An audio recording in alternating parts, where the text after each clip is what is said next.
A spiritual investigation by the Guardians of the Realm. Case file number 117. The Witching Hour Breach. Investigator, High Guardian Serafiel. Status, ongoing investigation. Incident report. At precisely 3 a.m., the witching hour commenced as usual.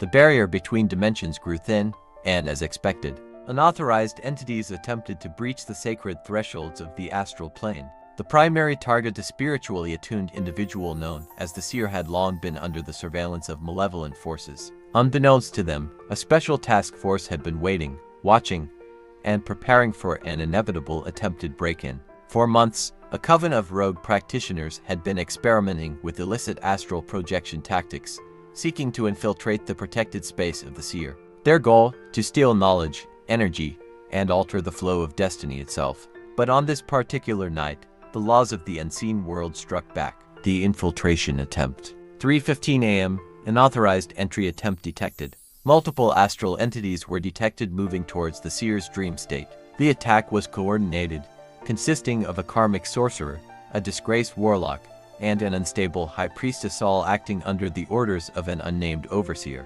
Their method involved quantum siphoning, a technique used to extract knowledge and life force without direct physical contact. 3:30 a.m., spiritual alarms triggered. As the intruders began their approach, the Watchers, an elite celestial force, engaged in active containment. The Guardian Anunnaki enforcers and ethereal sentinels took immediate action. The warlock, desperate to bypass detection, attempted an ancient ritual to cloak his presence, but was instead caught in an infinite feedback loop of his own energy. The arrest warrants. 4 a.m., spiritual police engaged. The karmic sorcerer was apprehended mid-flight as he attempted to reverse his projection. His spiritual body became detached from his physical form, leaving him in a state of astral limbo. The unstable high priestess, realizing she had been ambushed by celestial forces, tried to perform a dimensional exit spell but was instead sealed within a mirrored pocket dimension, reflecting her own intentions back at her. The disgraced warlock was captured attempting to manipulate the throne of justice, a forbidden act punishable by total spiritual immobilization. By 4:25 a.m., the trespassers had been fully detained. The trial in spiritual court. By 5 a.m., as the sun began to rise, the Grand Tribunal of Light convened to deliberate on the case.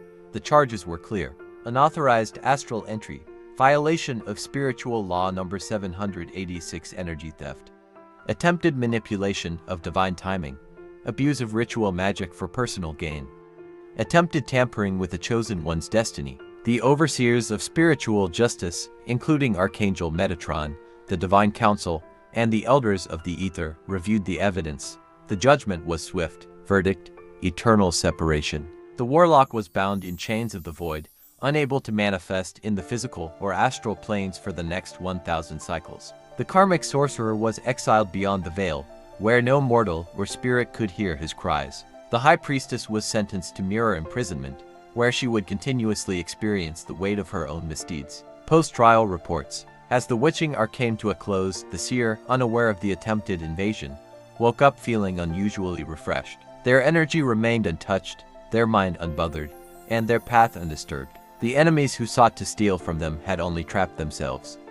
Meanwhile, in the astral planes, the echoes of the verdict could still be heard. Those who walk in the shadows shall always be undone by the very darkness they wield. And so, justice was served. Case status: closed.